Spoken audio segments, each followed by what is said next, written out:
Assalamualaikum warahmatullahi wabarakatuh. Halo teman-teman semuanya, selamat datang di podcast kami. Perkenalkan, saya Isfana. Dan saya Atik. Dan saya Nur Syahina. Alhamdulillah, pada kesempatan kali ini kami akan membahas salah satu tema yang sangat dekat dengan kehidupan kita sebagai mahasiswa, yaitu akhlak dalam dunia akademik. Mengapa kami memilih tema ini? Karena sebagai mahasiswa, setiap hari kita belajar, mengerjakan tugas, mengikuti ujian, melakukan praktikum, bahkan mungkin nanti melakukan penelitian. Semua kegiatan tersebut itu sebenarnya bukan hanya untuk menguji dari kemampuan akademik kita, tetapi juga menguji bagaimana akhlak kita sebagai seorang muslim. Nah, di era digital seperti sekarang, belajar itu sudah jauh lebih mudah. Kita bisa mencari jurnal dalam hitungan detik, lalu kita bisa berdiskusi secara daring, bahkan memanfaatkan dari artificial intelligence atau kecerdasan buatan ini sebagai alat bantu belajar. Namun, di balik semua kemudahan itu muncullah berbagai tantangan teman-teman. Misalnya, pertama, plagiarisme, mencontek, titip absen, penggunaan AI tanpa tanggung jawab, hingga bagaimana manipulasi dari data penelitian. Nah, melalui podcast inilah kami ingin mengajak teman-teman melihat bahwa persoalan tersebut itu bukan hanya persoalan aturan kampus, tetapi juga persoalan akhlak dalam Islam. Setuju banget Isfana, kadang-kadang kita tuh berpikir bahwa selama tidak ketahuan dosen berarti semuanya baik-baik saja. Padahal dalam Islam ukuran benar atau salah itu tidak hanya ditentukan oleh ada atau tidaknya pengawasan manusia, tetapi juga oleh kesadaran bahwa Allah SWT selalu mengetahui setiap perbuatan kita. Oleh karena itu, pada podcast kali ini kami akan membahas mulai dari konsep akhlak dalam Islam, berbagai fenomena yang terjadi di dunia akademik saat ini, hingga solusi yang dapat diterapkan oleh mahasiswa berdasarkan ajaran Islam. Nah, semoga pembahasan yang kami sampaikan ini dapat menambah wawasan kita semua dan menjadi pengingat bahwa keberhasilan seorang mahasiswa itu tidak hanya diukur dari indeks prestasi atau dari nilai akademiknya saja, tapi juga dari bagaimana ia menjaga kejujuran, amanah, dan juga tanggung jawab selama menuntut ilmu. Oke, supaya pembahasannya ini lebih terarah, kita mulai dari pertanyaan paling dasar terlebih dahulu. Sebenarnya apa sih yang dimaksud dengan akhlak? Oke, menyambung dari pertanyaan Vina tadi, kalau kita mendengar nih terkait dengan akhlak, mungkin yang terlintas dari pikiran kita adalah sopan santun atau bagaimana perilaku baik kita itu kepada orang lain. Nah, padahal makna akhlak dalam Islam itu jauh lebih luas. Secara bahasa, kata akhlak ini tuh berasal dari alaf khuluq yang berarti perangai, tabiat ataupun karakter. Nah, sedangkan menurut Imam Al-Ghazali dalam kitab Ihya Ulumuddin, akhlak itu adalah sifat yang tertanam dalam jiwa kita sehingga kita bisa melakukan suatu perbuatan dengan mudah tanpa harus kita pikirkan terlebih dahulu. Artinya, kalau seseorang itu benar-benar memiliki akhlak yang baik, maka kejujuran, tanggung jawab, kesabaran, dan amanah itu akan muncul secara spontan dalam kehidupannya. Berarti akhlak itu bukan sekedar pura-pura baik ya? Betul sekali. Nah, misalnya ketika ada dosen yang mengawasi ujian, semua mahasiswa itu tentu terlihat jujur. Tapi bagaimana kalau misalnya nggak ada yang ngawasin? Disitulah akhlak sebenarnya kita diuji. Orang yang memiliki akhlak baik akan tetap jujur meskipun emang nggak ada yang melihat gitu. Kalau begitu, akhlak itu berarti berbeda ya dengan etika atau moral? Betul sekali, Vina. Seringkali istilah akhlak, moral, etika itu digunain secara bergantian. Padahal sebenarnya itu ada perbedaan. Etika itu lebih ke membahas bagaimana standar baik dan buruk berdasarkan dari pemikiran filsafat. Nah, kalau moral itu lebih dipengaruhi sama kebiasaan yang berlaku di masyarakat luas. Sedangkan akhlak dalam Islam itu sendiri dia punya landasan. Landasannya itu bersumber dari Al-Qur'an dan juga sunnah Rasulullah SAW. Jadi, ukuran baik maupun buruk dalam akhlak Islam itu bukan semata-mata berdasarkan dari kebiasaan masyarakat, tetapi berdasarkan dari wahyu Allah Subhanahu wa taala. Menarik banget. Jadi walaupun suatu kebiasaan dianggap lumrah oleh masyarakat, kalau bertentangan dengan ajaran Islam tetap tidak bisa dibenarkan ya? Betul banget. Nah, misalnya nih budaya mencontek berjamaah di beberapa tempat mungkin dianggap saling membantu temen ya. Namun memang dalam Islam itu kita diajarkan untuk bagaimana tetap harus terjaga karena menipu itu adalah sesuatu yang melarang. Nah, benar. Jadi kalau kita berbicara tentang akhlak itu tentunya tidak bisa dipisahkan dari Rasulullah Shallallahu Alaihi Wasallam sebagai teladan utama kita.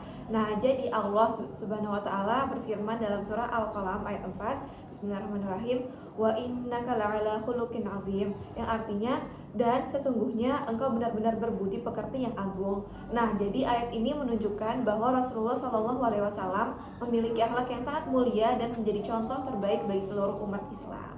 Nah, selain itu terdapat hadis yang sangat terkenal di mana Rasulullah Shallallahu Alaihi Wasallam bersabda, sesungguhnya aku diutus hanyalah untuk menyempurnakan kemuliaan akhlak. Hadis ini tuh menjelaskan gimana kalau salah satu tujuan utama diutusnya Rasulullah adalah membentuk manusia agar memiliki akhlak yang mulia.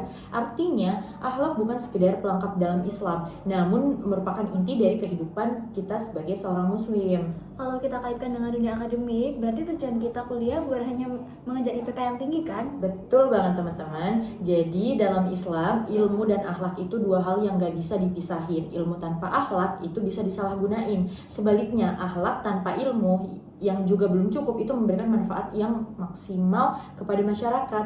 Karena itu Islam mendorong umatnya untuk memiliki kedua hal tersebut secara seimbang. Nah, setelah mendengar tadi, saya langsung teringat bahwa dari Imam Al-Ghazali sendiri juga pernah menjelaskan bahwa tujuan menuntut ilmu itu bukan hanya untuk memperoleh kedudukan atau pujian manusia, tetapi juga untuk mendekatkan diri kepada Allah Subhanahu wa Ta'ala dan juga memberi manfaat kepada orang lain. Nah, jadi kalau misal lihat tersebutnya itu sudah benar, maka proses belajarnya pun akan dilakukan dengan cara yang benar. Tidak akan ada keinginan untuk mencontek, memanipulasi data, ataupun melakukan plagiarisme. Nah teman-teman, setelah memahami konsep akhlak dalam Islam, muncul nih pertanyaan yang menarik. Kalau memang akhlak itu penting, mengapa masih banyak terjadi pelanggaran integritas akademik di kalangan mahasiswa? Apakah memang karena kurangnya pengetahuan, ataukah ada faktor lain yang memengaruhi? Pertanyaan itu sangat menarik karena pada kenyataannya sebagian besar mahasiswa sebenarnya tahu kalau mencontek itu atau plagiarisme itu hal yang salah, tetapi sering sekali masih dibenarkan atau dilakukan.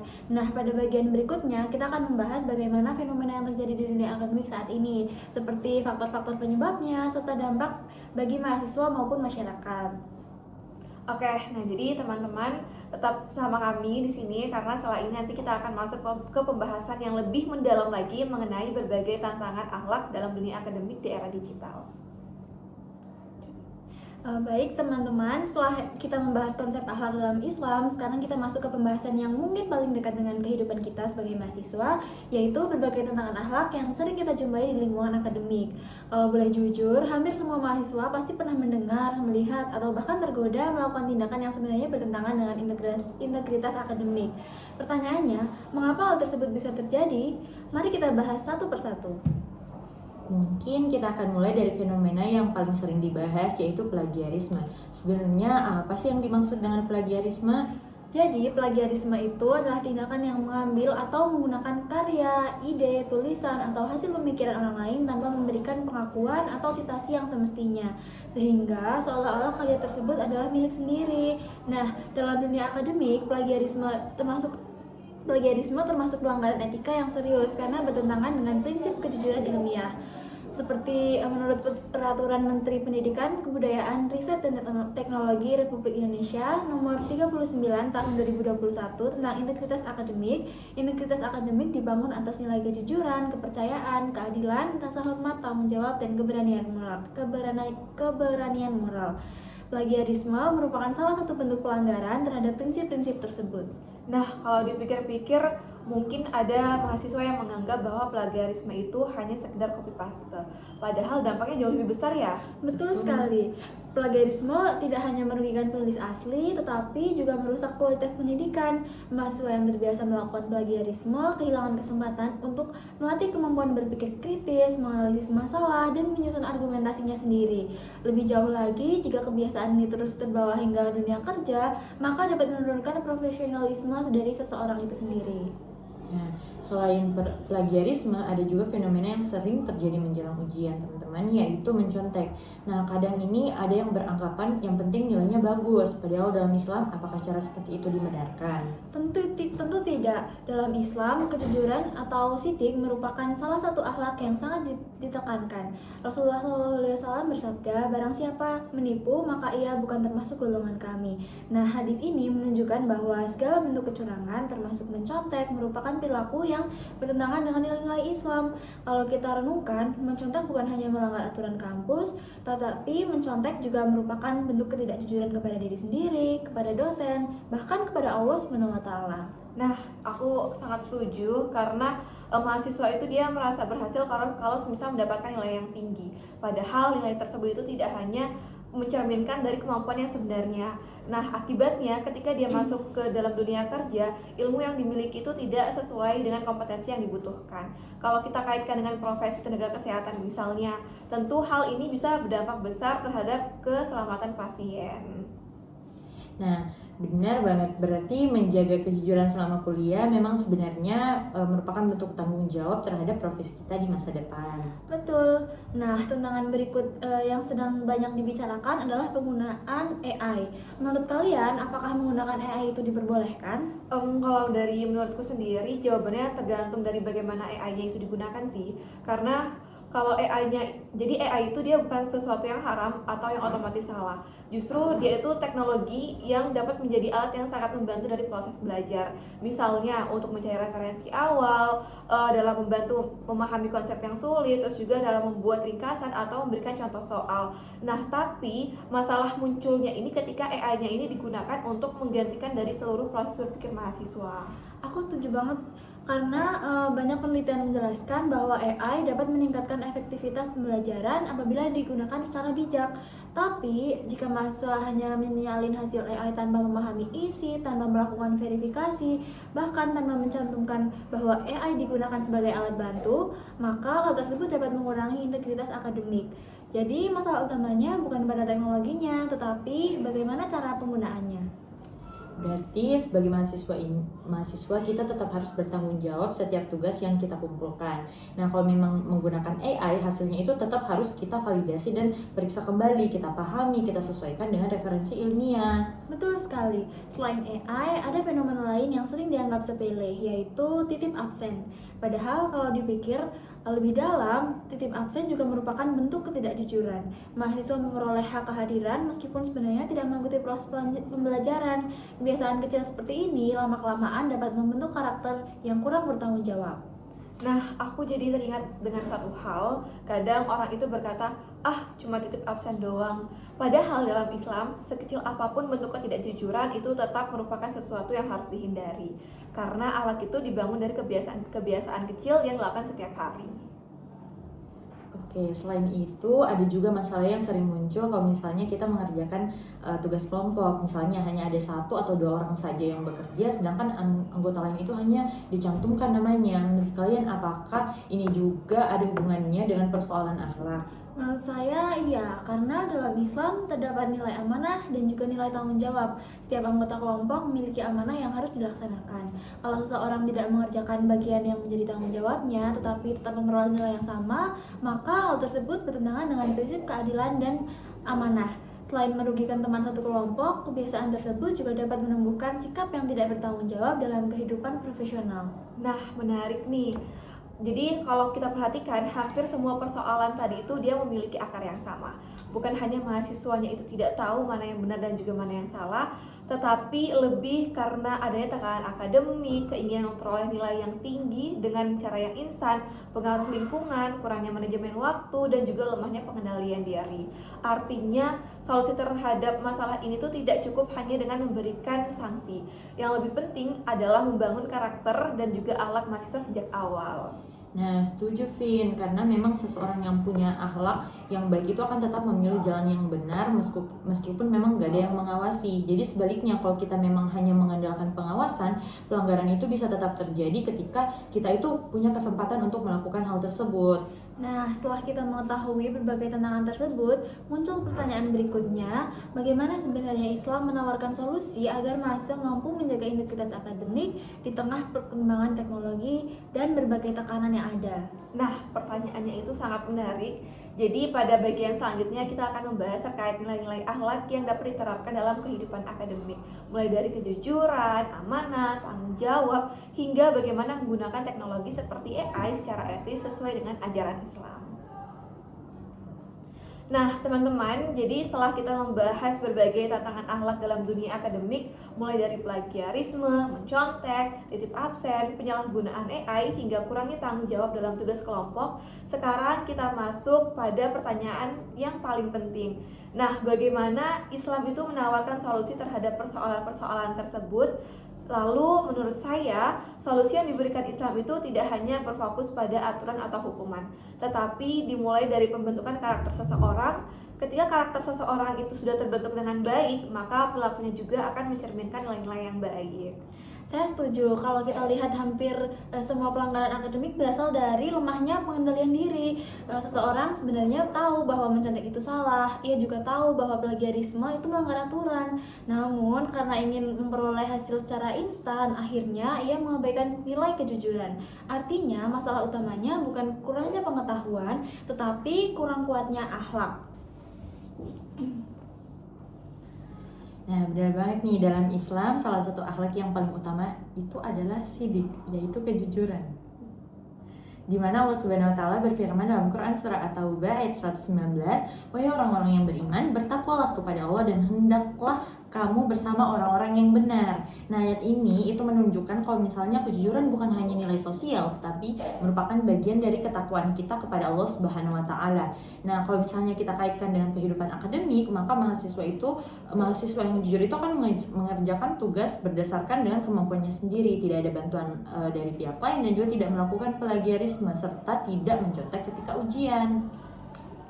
Nah, jadi saya ingin menambahkan sedikit, kadang mahasiswa itu berpikir bahwa tujuan kuliah itu hanya mendapatkan IPK yang tinggi.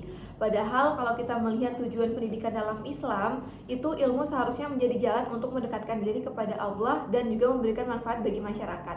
Nah, kalau ilmu itu diperoleh dengan cara yang tidak jujur, maka keberkahan ilmu tersebut itu juga tentu perlu kita renungkan. Jadi dalam Islam itu ada konsep bahwa amal yang baik itu bukan hanya dilihat dari hasilnya, tetapi juga dari prosesnya. Jadi proses belajar yang jujur sama pentingnya dengan nilai akhir yang diperoleh. Selain jujur, Islam juga mengajarkan nilai amanah. Menurut kalian, bagaimana amanah diterapkan dalam dunia akademik? Nah, amanah itu berarti dapat dipercaya dalam menjalankan tanggung jawab yang diberikan. Nah, sebagai mahasiswa kita perlu tahu kalau amanah itu dapat diwujudkan dengan berbagai cara. Misalnya kita datang tepat waktu di kelas, kita mengerjakan tugas kita sendiri, menyelesaikan bagian dalam kerja kelompok, menjaga keaslian dari tugas-tugas ilmiah, serta menggunakan data penelitian itu secara jujur. Kalau memang kita itu diberi kepercayaan oleh dosen untuk mengerjakan tugas secara mandiri, maka amanah kita adalah mengerjakan tugas tersebut sampai tuntas dengan kejujuran. Nah, jadi aku teringat nih bahwa dalam profesi apapun itu, terutama profesi tenaga kesehatan seperti yang sedang kita persiapkan sekarang, itu amanah merupakan nilai yang sangat penting. Bayangkan jika sejak menjadi mahasiswa seseorang sudah terbiasa memanipulasi hasil praktikum atau mencontek saat ujian, itu kebiasaan tersebut itu akan terbawa hingga menjadi tenaga profesional. Padahal dalam dunia kesehatan, kesalahan kecil saja dapat berdampak pada keselamatan pasien. Nah, oleh karena itu, integritas akademik sebenarnya merupakan fondasi bagi integritas profesional di masa depan. Nah, tadi kita juga sempat membahas mengenai penggunaan AI. Sekarang AI sudah menjadi bagian dari kehidupan mahasiswa. Kalau menurut kalian, bagaimana seharusnya AI digunakan agar tetap sesuai dengan akhlak Islam? Menurut saya AI kan itu adalah alat sama seperti kalkulator atau mesin pencari lainnya. Nah, alat tersebut itu dapat memberikan manfaat kalau memang digunakan itu secara benar. Nah, sebaliknya itu akan menimbulkan kemudaratan itu ketika kita tidak menggunakan AI itu secara tidak bertanggung jawab. Nah, misalnya AI bisa kita gunakan untuk memahami dari konsep-konsep yang susah, namun ketika hasilnya itu memang tetap harus diverifikasi menggunakan sumber-sumber ilmiah. Jadi AI ini tidak boleh kita gunakan secara mentah-mentah. Nah, benar. Jadi saya sangat setuju karena sebagai mahasiswa itu kita harus memiliki literasi digital sekaligus etika digital. Literasi digital ini membuat kita mampu menggunakan teknologi. Sedangkan etika digital ini mengajarkan bahwa menggunakan bagaimana cara menggunakan teknologi secara bertanggung jawab. Kalau AI ini digunakan untuk mempercepat dari proses belajar, tetapi tetap disertai dengan pemahaman, evaluasi kritis, dan juga pencantuman sumber jika diperlukan, maka AI ini justru dapat menjadi sarana yang bermanfaat. Namun apabila AI-nya ini digunakan untuk mengerjakan seluruh tugas tanpa proses belajar sama sekali, itu tujuan pendidikannya itu menjadi hilang. Menarik sekali, berarti sebenarnya teknologi itu bukan musuh, tetapi yang menentukan baik atau buruk adalah bagaimana cara manusia dalam menggunakannya. Nah, betul banget. Nah, dalam Islam juga ada konsep muraqabah, yaitu kesadaran bahwa Allah itu mengawasi setiap kegiatan yang kita lakukan. Kalau seseorang memiliki muraqabah, yaitu akan jujur walaupun gak ada yang mengawasi. Ia tidak akan melakukan plagiarisme, ia juga tidak akan mencontek, karena yang ia takutkan itu bukan sanksi dari dunia, tetapi sanksi yang akan dihadapkan dari Allah Subhanahu wa Ta'ala. Nah, jadi selain muraqabah tadi ada juga konsep ihsan, yaitu beribadah dan bekerja seolah-olah Allah itu melihat kita, dan apabila kita tidak mampu melihat Allah, maka yakinlah bahwa Allah itu pasti melihat kita. Nah, jadi kalau konsep ini kita terapkan dalam dunia akademik, maka setiap tugas itu pasti kita akan kerjakan dengan sungguh-sungguh. Mahasiswa itu tidak akan mencari jalan pintas karena ia memahami bahwa setiap usaha yang dilakukan itu merupakan bagian dari ibadah. Nah, sebelum kita menutup dari podcast ini, saya ingin bertanya kepada kalian, kalau harus memilih satu nilai akhlak yang penting untuk diterapkan oleh mahasiswa, apa jawabannya?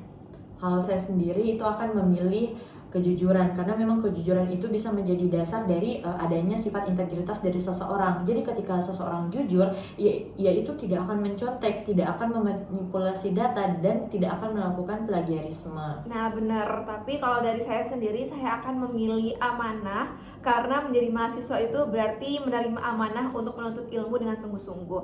Ilmu yang kita pelajari nantinya akan digunakan untuk memberikan manfaat kepada masyarakat. Oleh karena itu, proses memperoleh ilmu juga harus dilakukan dengan cara yang benar. Setuju banget sama Isfana ataupun Vina, tapi kalau saya disuruh milih, saya memilih tanggung jawab, karena setiap mahasiswa bertanggung jawab atas proses belajar dirinya sendiri.